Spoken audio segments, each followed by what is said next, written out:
3 महीना दर्शन लगातार कर लिए तो दर्शन वो गुरु महाराज के दर्शन होंगे। परिक्रमा कर लिए तो साक्षात दर्शन आज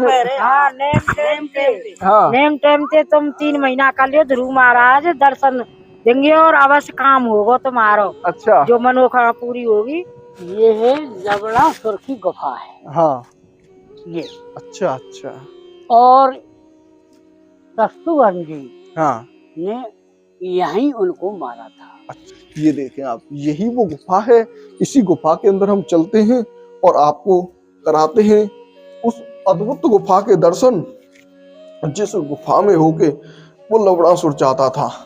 तो ये विष्णु भगवान बोले नारायण कि मुझको पता है मेरा जो एक भक्त है वो 6 महीना की तपस्या में उसने इतना बड़ा त्याग कर दिया है कि अब मुझको वहां जाना पड़ेगा। अच्छा, तो ये जो है एक ऐसा अद्भुत और दिव्य स्थान है, इसके बारे में, यहाँ के रहस्य के बारे में आज आप जानेंगे। यहाँ पर अगर आप देखेंगे तो ये चारों तरफ वन है और इस वन की क्या महत्वता है, इसकी एक परिक्रमा करने से आपको कितना लाभ मिल सकता है और कितनी आपको यहाँ पर शांति मिलेगी।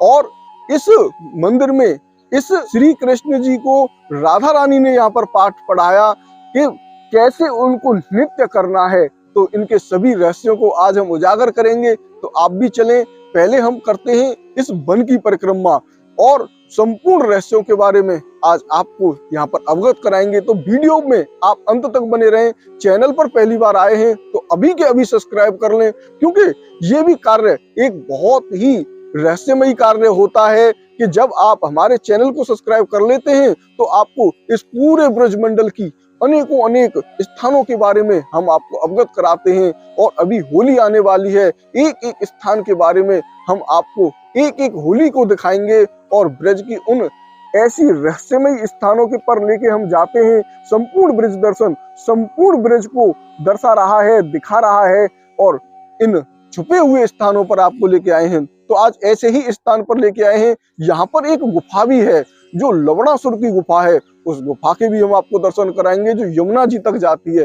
तो चलें और वीडियो को अंत तक आप देखें। ब्रजवासी संपूर्ण ब्रज दर्शन चैनल में आपका हार्दिक स्वागत करता हूं।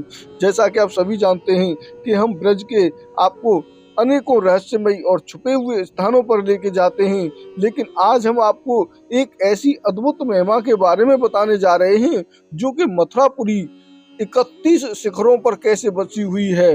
और 31 शिखर जिन्हें टीले कहते हैं वो अधिकांश आज समाप्त हो चुके हैं, लेकिन इनमें से कुछ टीले बचे हुए हैं। उनके नाम और उनकी महिमा और ब्रज 84 कोस यात्रा में पड़ने वाले सभी स्थलों के आपको मुख्य स्थानों के बारे में आज बताया जाएगा।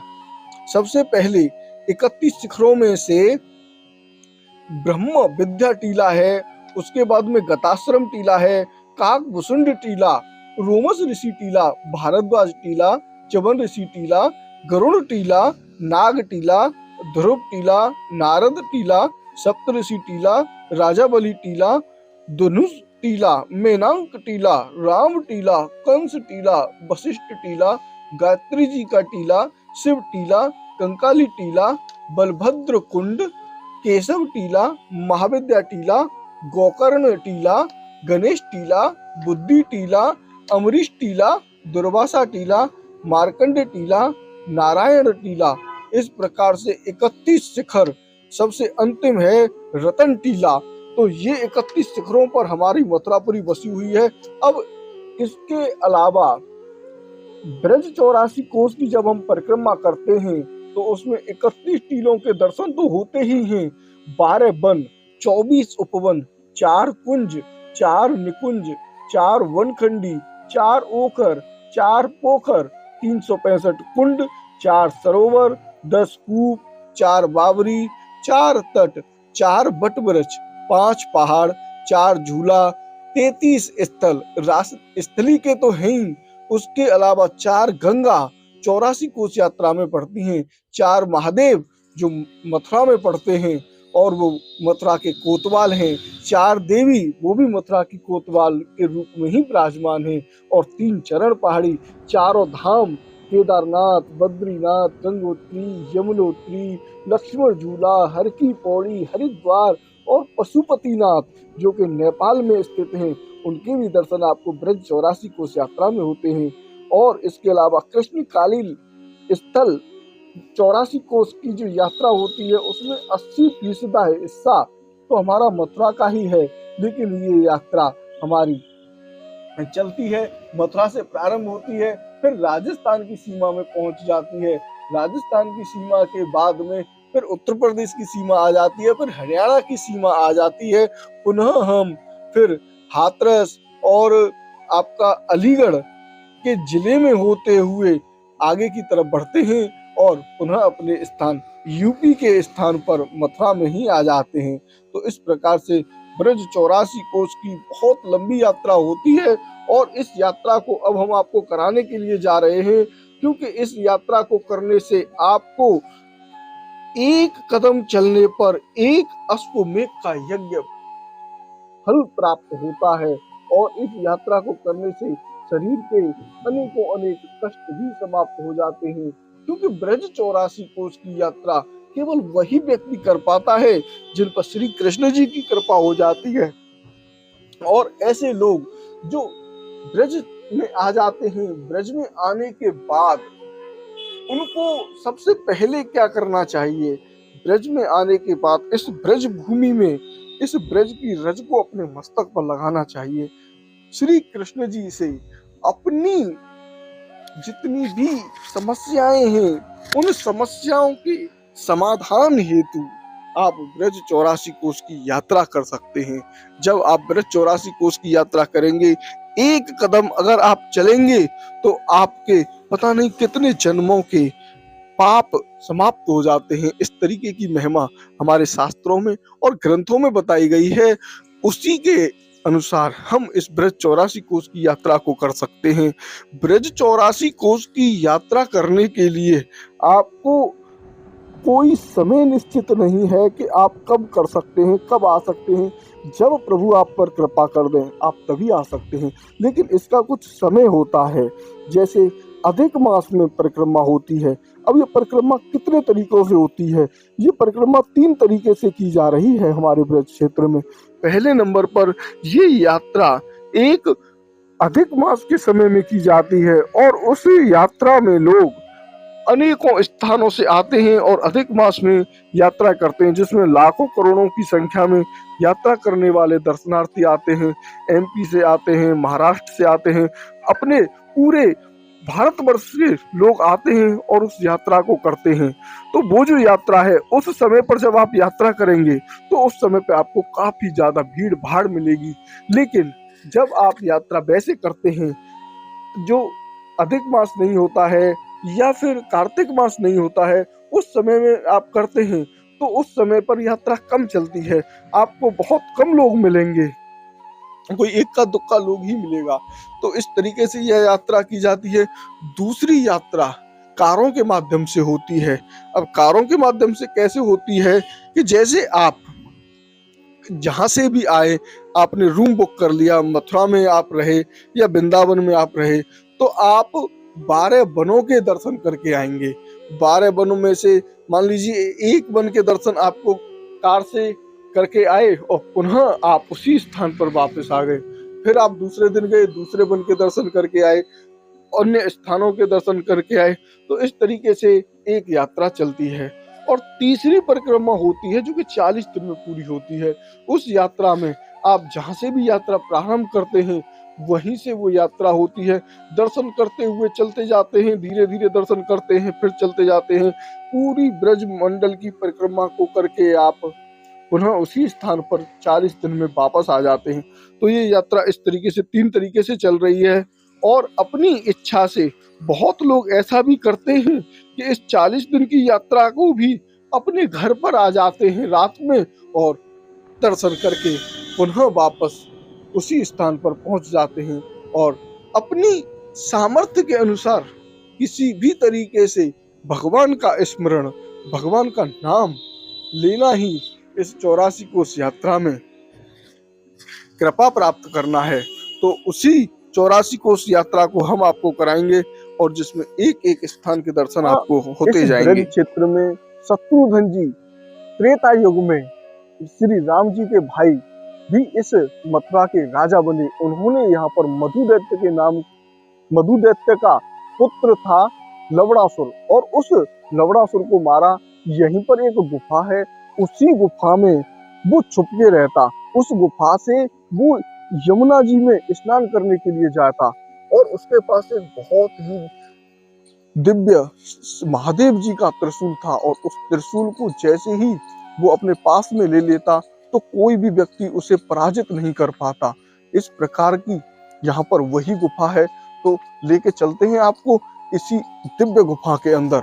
ये देखें आप, यही वो गुफा है। इसी गुफा के अंदर हम चलते हैं और आपको कराते हैं उस अद्भुत गुफा के दर्शन, जिस गुफा में होके वो लवणासुर चाहता था। तो ये देखें आप, यहाँ पर बहुत ही गहन शांति है, बहुत ही अद्भुतता है। ये यहाँ पर जैसे ही हम इस गुफा के अंदर आते हैं तो यहाँ पर सबसे पहले हनुमान जी के दर्शन होते हैं, और हनुमान जी के दर्शनों के बाद में यहीं पर ये गुफा है। ये देखें आप, ये है वो गुफा। इसी गुफा के अंदर लवणासुर जाता था। ये देखें आप, ये गुफा जाती है यमुना जी तक। ये देखें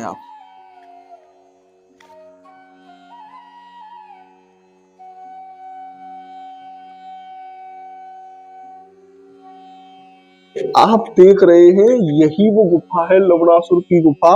इसी गुफा में होके वो जाता था यहाँ से सीधा यमुना जी। यमुना जी में वो स्नान करता। जब वो स्नान कर लेता तो उस दिव्य त्रिशूल को अपने पास में धारण कर लेता। इसी स्थान पर शत्रुघ्न जी ने उसको बिना त्रिशूल के पकड़ लिया और ललकारा, तब उसका वध किया।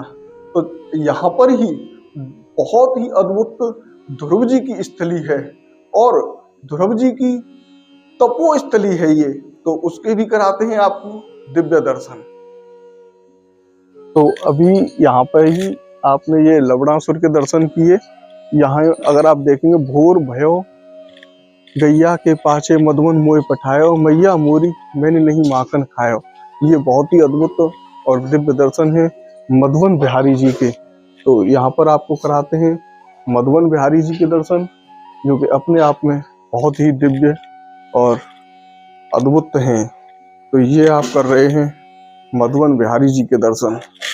ये देखें आप, कितने दिव्य दर्शन यहाँ पर मधुवन बिहारी जी के हैं, बहुत ही अद्भुत।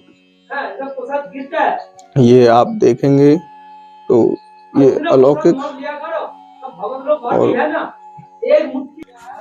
ये है लवणासुर की गुफा है। हाँ, ये अच्छा अच्छा। और शत्रुघ्न जी हाँ, ने यहीं उनको मारा था। अच्छा। शत्रुघ्न, हाँ, तो ये मधुवन है, और यहीं ध्रुव जी ने जो माता छोटी ने हाँ, फटकार दिए, पिताजी ने उतार दिए हाँ, गोद से, तो बड़े बहन ने घर पे आई और जाकर माता से बोले, भाई माता मैं तो बहुत दुखी हूँ और मेरा तो कोई महती ही नहीं है। तो गोद से माता ने फटकार दिया मैं कि तू अगले जन्म में मेरी कोख से जन्म लेना, जब इसको नारायण के दर्शन हो पाएंगे। और मैं तो मरूंगा, बचूंगा ही नहीं। तो ऐसी बात कही तो बेटा मेरे दिल को मत दुखा, और ऐसा कर, मोटी मोटी सी बात है कि तुम बस परम ब्रह्म को भाई, अच्छा, वही तेरा कल्याण करेंगे। हाँ, तो उन्होंने ऐसी बुद्धि फेरी कि पहला गुरु माँ है। हाँ, दुनिया में, संसार में पहला गुरु माँ है। हाँ, माँ की शिक्षा मान के, और उन्होंने अपनी तपस्या प्रारंभ इसमें झाड़ी में कर दी। अच्छा, यहाँ तपस्या जो ध्रुव ने की, हाँ, इसी झाड़ी में की। तो तपस्या 5 साल के जो की, हाँ, उस टाइम उन्होंने ये अपनी गुर्द दी थी। हाँ, उनको भगवान ने दर्शन दिए, तो ये मधुवन कहलाया। अच्छा। ये अभी हम उस दिव्य स्थान पर आ चुके हैं जहाँ पर श्री ध्रुव नारायण मंदिर है। यहीं पर ध्रुव जी की स्थली है, और ये ब्रजमंडल हमारा, जैसे 12 वन, 24 उपवन, 4 बनखंडी, 4 ओखर, 4 पोखर, 365 कुंड, 4 सरोवर और 4 बावड़ी, इस तरीके से यहाँ पर 31 टीले भी हैं और 31 टीलों पर ये मधुबन भी इसी स्थान पर आता है। तो ये काफी ऊंचा टीला है और इसी टीले पर मधुबन जी के बहुत ही अद्भुत दर्शन है यहाँ पर, जिसमें ध्रुव जी के दर्शन होंगे। तो अभी हम चलते हैं और कराते हैं आपको यहाँ पर ध्रुव नारायण जी के दर्शन, क्योंकि यहाँ जब ध्रुव जी आए तो यमुना जी के किनारे विश्राम घाट के पास में नारायण टीला है और उस नारायण टीले पर सबसे पहले मुलाकात ध्रुव जी की जो हुई थी वो उसी स्थान पर हुई थी। उसके बाद उन्होंने कहा कि तुम सतयुग में यहाँ पर आए हो तो तुम्हें इस तरीके से अपनी चारों तरफ जंगल होना चाहिए और उस घोर जंगल में बैठकर आप यहाँ पर भजन और पूजा करें और अपने तप को बढ़ाएं। तब उन्होंने इस तप को बढ़ाया। तो यहीं पर सतयुग में स्वयंभू मनु के पौत्र राजा उत्तानपाद के पुत्र बालक ध्रुव ने 5 वर्ष की अवस्था में अपने गुरु नारायण की आज्ञा से यहाँ मधुबन में तपस्या की। बालक की तपस्या से प्रसन्न होकर श्री विष्णु भगवान ने दर्शन देकर भक्तों की मनोकामना पूर्ण की। त्रेता युग में लवणासुर नाम के दैत्य को मारकर श्री राम के अनुज श्री शत्रुघ्न जी ने यहाँ तप किया और द्वापर युग में भगवान कृष्ण ने गौचारण लीला करी। ब्रज के 12 वनों में ये प्रथम वन है जो कि अपने आप में बहुत ही अद्भुत है। तो यहाँ पर चलते हैं अंदर की तरफ।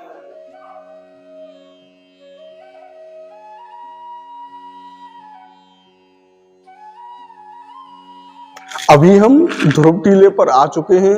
यहाँ के दर्शन करने से पहले यहाँ के महाराज जी सेवायत जी से यहाँ की संपूर्ण जानकारी को आपको अवगत कराते हैं। मधु दैत्य यहीं पर कैसे लवणासुर को मारा। मधु दैत्य जो था उसका पुत्र था लवणासुर और उसको यहाँ पर ही शत्रुघ्न जी ने मारा था और यहीं पर ध्रुव स्थली है और यहीं पर मधुनेश्वर महादेव भी विराजमान है। तो जानते हैं यहाँ के सेवायत जी से यहाँ की अद्भुत महत्वता के बारे में। राधे कृष्ण। ये यहाँ ध्रुव जी आए थे, ध्रुव जी तपस्या के लिए, जब उनकी उम्र थी 5 साल की और यहाँ आकर के उन्होंने 6 महीना तपस्या करी थी। 6 महीना तपस्या करने के बाद में यानी कि उनने कुछ पत्ता खाए, हाँ, फल फूल खाए थोड़े से। धीरे धीरे 2-3 महीना कटे, फिर उसके बाद में उन्होंने यानी सब त्याग दिया, जल पानी हवा सब रोक दिया जी। तपस्या करते करते जब ब्रह्मांड की हम जो इसको ऑक्सीजन को लेते हैं, हाँ, वो सबको हजम कर गए, हाहाकार मच गया ब्रह्मांड में। तब ये लक्ष्मी जी बोली, हाँ, महाराज हमारा तो जीव घुट रहा है। अच्छा, हमारा जीव घुट रहा है वाले की मुझको पता है। हाँ, विष्णु भगवान बोले नारायण कि मुझको पता है, मेरा जो एक भक्त है वो 6 महीना की तपस्या में उसने इतना बड़ा त्याग कर दिया है कि अब मुझको वहां जाना पड़ेगा। अच्छा, तो ये जो है वहां से चल दिए। हाँ, जब वहां से चल दिए तो चलते चलते यहाँ वृंदावन में आ गए। हाँ, तो वहां इनके जो गरुड़ जी है, गरुड़ जी से बोले जल्दी चलो, हाँ, मेरा भक्त जो है संकट में, अच्छा, मुझे जल्दी से जल्दी पहुंचना है। गरुड़ जी बोले इससे ज्यादा तो मेरी शक्ति नहीं है जो मैं आगे भागू। हाँ, तो गरुड़ जी को मैं छोड़ दिया पीछे, अच्छा, गरुड़ गोविंद पर, छोड़ दिया मैं, हाँ, और पैदल ही यहाँ हवा के द्वारा या कैसे भी हाँ, यहाँ आ गई। अच्छा, जहाँ ध्रुव टीले पर आ गई, मधुबन है जी। हाँ, जब यहाँ आए तो यहीं पर वो तपस्या कर रहे थे। तो जब बोले वो कि भाई ध्रुव जी हम आ गए आपके पास, हाँ आप आंखें खोलो। नहीं खोली, क्योंकि वो तो उनने अपना सबका शरीर तपस्या में ही अर्पण कर दिया भगवान को। जी। जब उन्होंने ये जो हमारी शंख होता है उनका, हाँ। तो ऐसे उनके छुपा दिया, अच्छा। तो जितनी भी शक्ति थी वो सब आ गई। हाँ। उनका ये श्लोक भी लिखा हुआ है अच्छा। ध्रुव अच्छा। जी का। हाँ। जब उन्होंने यहाँ आकर के ध्रुव जी से कहा कि भाई आगे खोलो, और हम आ गए। जब उन्होंने ध्रुव जी ने अपना आगे खोली, उनके प्रभु के दर्शन किए, प्रभु की गोद में बैठे, हाँ। क्योंकि वो तो पिता परमेश्वर के लिए ढूंढ रहे थे। अच्छा, ये जहाँ भगवान से मुलाकात होती है, ऐसा जो है, ये जो उत्पल राजा थे उनके बेटा थे ये। हाँ। इनकी दो रानी थी, जी। सुनीति और सुनीति। यानी सुनीति वो बड़ी थी, सुनीति छोटी थी। जी। तो छोटी वाले से उत्तम थे और बड़ी वाली से ये ध्रुव जी थे। ऐसे इनकी लीला है। इनका परिवार जो मधु वो थे ना, वो क्या नाम था उनका, राम जी का ही परिवार है। ये मैं नाम थोड़ा भूल गया हूँ। तो ये ऐसी इनकी लीला है ना, ये आज का नहीं, 4 पीढ़ी बदल गई इसमें। हाँ। 4 युग बदल गए, 4 मतलब युग पीढ़ी बदल नहीं, गए। 4 युग बदल गए। सतयुग, त्रेता युग और द्वापर, अब कलयुग चल रहा है। कलयुग चल रहा है। और दूसरी इनकी लीला है ये भोलेनाथ की। जी। जब यहाँ अत्याचार हुआ तो सभी साधु संत राम जी के चरण में पहुंचे। भाई की प्रभु, एक लपड़ासुर राक्षस है, मधु कैटव का बेटा है, वो बहुत अत्याचार करता है हाँ। हम लोगों पे, हमें बचाओ कैसे भी। स्वयं जी भगवान बोले राम जी कि ठीक है हम चलते हैं। वहाँ शत्रुघ्न भी खड़े थे। हाँ। तो शत्रुघ्न बोले राम जी से कि भैया सबको सेवा दी तुमने, हमको सेवा कोई नहीं दी, और इस सेवा को मुझको दो।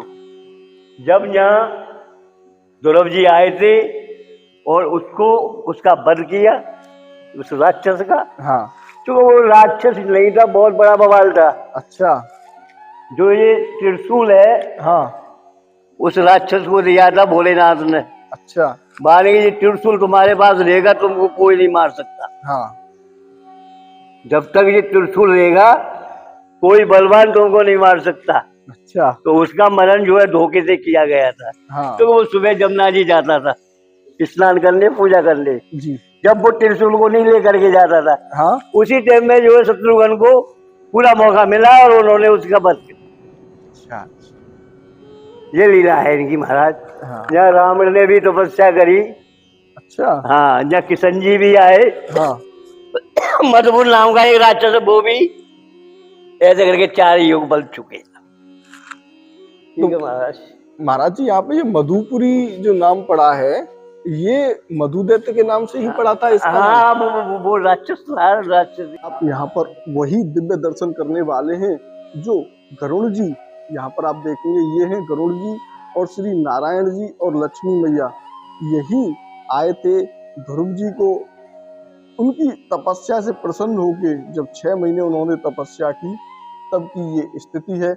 और यहीं पर गरुड़ जी छठी ग्रह से पहले ही आज भी विराजमान हैं।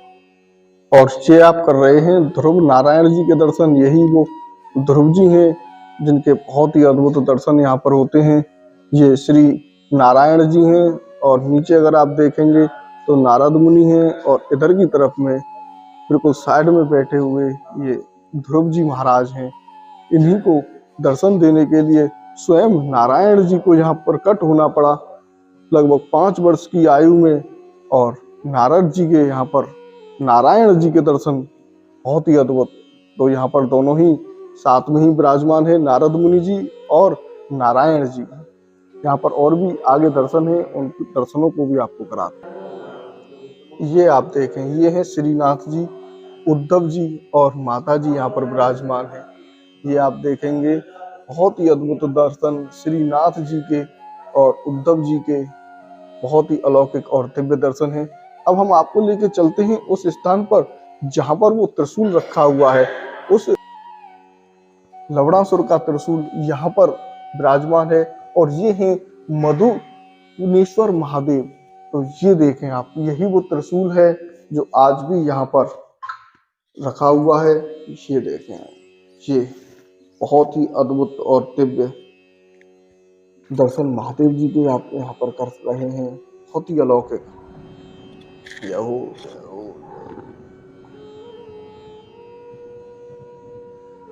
और ये तपस्या में लीन संत महाराज यहाँ ऊपर टीले पे खड़े हुए हैं ध्रुव जी के मंदिर के। और ये अगर आप इधर की तरफ देखेंगे तो ये पूरा जंगल है और इसी जंगल की यहाँ पर परिक्रमा होती है, जो 84 कोस की परिक्रमा की यहाँ पर मान्यता होती है।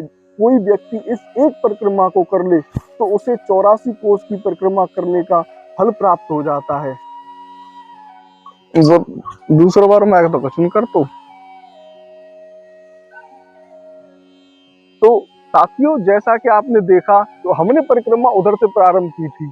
वो मुख्य द्वार है, उसी मुख्य द्वार से परिक्रमार्थी यहाँ पर आते हैं, श्रद्धालु जन आते हैं, वो वहीं से परिक्रमा को प्रारंभ करते हैं और यहाँ पर ये परिक्रमा समाप्त हो जाती है। यहाँ पर अगर आप देखेंगे तो कुछ श्रद्धालु अभी भी आ रहे हैं, इस परिक्रमा को लगातार कर रहे हैं, क्योंकि ये परिक्रमा का बहुत ही पुण्य प्राप्त होता है। और अगर आप सामने की तरफ देखेंगे तो यहीं पर मधुवन बिहारी जी के दर्शन है, लवणासुर की गुफा के दर्शन है और यहाँ पर ये परिक्रमा समाप्त हो जाती है। तो यहाँ पर कुछ श्रद्धालु आ रहे हैं, उनसे जानते हैं इस परिक्रमा को करने से क्या लाभ होता है। राधे राधे। ये परिक्रमा जो आप कर रहे हो, जाको कुछ पता है आपको क्या क्या करते हैं, परिक्रमा क्या लाभ है इस परिक्रमा को करने का? भैया ऐसा हाथ पाँव में डोलते है जाए, हाँ बीमार है जाए तो डोलता हो जाए। तो कौन बताई ना तुम्हें क्या क्या करते हैं? 3 महीना कर लिए, 3 महीना दर्शन लगातार कर लिए तो दर्शन वो गुरु महाराज के दर्शन होंगे। परिक्रमा कर लिए तो साक्षात दर्शन आज। हाँ नेम टाइम से तुम 3 महीना कर लियो, ध्रुव महाराज दर्शन देंगे और अवश्य काम होगा तुम्हारा। अच्छा, जो मनोकामना पूरी होगी। तो आप नहीं यहीं के हैं हम तो, मधुबन के ही। अच्छा, तो रोज परिक्रमा कर में आवते हैं? रोज आमे हम तो। अच्छा, हाँ रोज परिक्रमा देवी आमे गली नामे। अब हमें जो बताई कि यहाँ पे जो परिक्रमा करवे तो ब्रज 84 को उसकी पूरी परिक्रमा है जानते, ऐसा कुछ हुए? और का? अच्छा हाँ, बिरजय जी कहते रहूं, बिरजय जी अच्छा कहते रहे बिरजय, ब्रज में रोज परिक्रमा दियो और अपना ब्रज करियो। तो जैसा कि आपने जाना, यहाँ पर माँ जी बता रही हैं कि अगर आप इस ध्रुव टीले की परिक्रमा करते हैं, 3 महीने लगातार परिक्रमा करते हैं, तो साक्षात यहाँ पर ध्रुव नारायण जी के आपको दर्शन प्राप्त हो जाते हैं। ऐसी अद्भुत महिमा है इस ब्रज की और ये वन प्रथम वन है जिसे मधुवन के नाम से जानते हैं। तो साथियों, आपने ये वीडियो हमारा अंत तक देखा, उसके लिए बहुत बहुत धन्यवाद। दूसरे लोगों के पास भी इन अद्भुत दर्शनों को पहुंचाएं, जिससे वो भी इस अलौकिक, अद्भुत और रहस्यमयी स्थानों के दर्शन कर सकें। और ये भी आपका एक पुण्य का ही कार्य होगा, क्योंकि आप दूसरे लोगों के पास, जो असहाय लोग हैं, उनके पास में अगर भेजते हैं और वो व्यक्ति दर्शन कर पाता है, तो आप भी सौभाग्यशाली व्यक्तियों में ही चुने जाएंगे। तो मिलते हैं आपको और आगे वाले वीडियो में, क्योंकि अब हम ब्रज 84 को उसकी संपूर्ण परिक्रमा आपको कराएंगे। 12 वन, 24 उपवन और 365 कुंड, 4 बावड़ी, इन सभी स्थानों के दर्शन आपको लगातार करते रहेंगे। और अभी हम यहाँ से आगे तालवन पहुंचेंगे, फिर कुमुद वन पहुंचेंगे, उसके बाद पूरे गोवर्धन में, राधा कुंड में, काम्य वन में, बरसाने में, नंदगांव में और उस खादर वन में, उसके बाद में लोहवन और महावन के बाद में पुनः हम मथुरा में आ जाएंगे। उसके बीच में माट वन भी पड़ेगा और माट वन में भांडीर वन भी है। और भांडीर वन के पास ही एक और अद्भुत स्थान है जिसे हम भद्रवन के नाम से जानते हैं, उन सभी स्थानों के आपको दर्शन करेंगे, क्योंकि ये 12 वनों में ही पूरा वन घिरे हुए हैं। जैसे कोकला वन में लगभग 25 से 30 स्थान हैं, नंदगांव में 40 से 50 स्थान हैं, बरसाने में 50 से 60 स्थान हैं। तो इन रहस्यमयी स्थानों के आपको एक एक करके हम आपको दर्शन कराते रहेंगे। तो साथियों, राधे राधे, बांके बिहारी लाल की जय।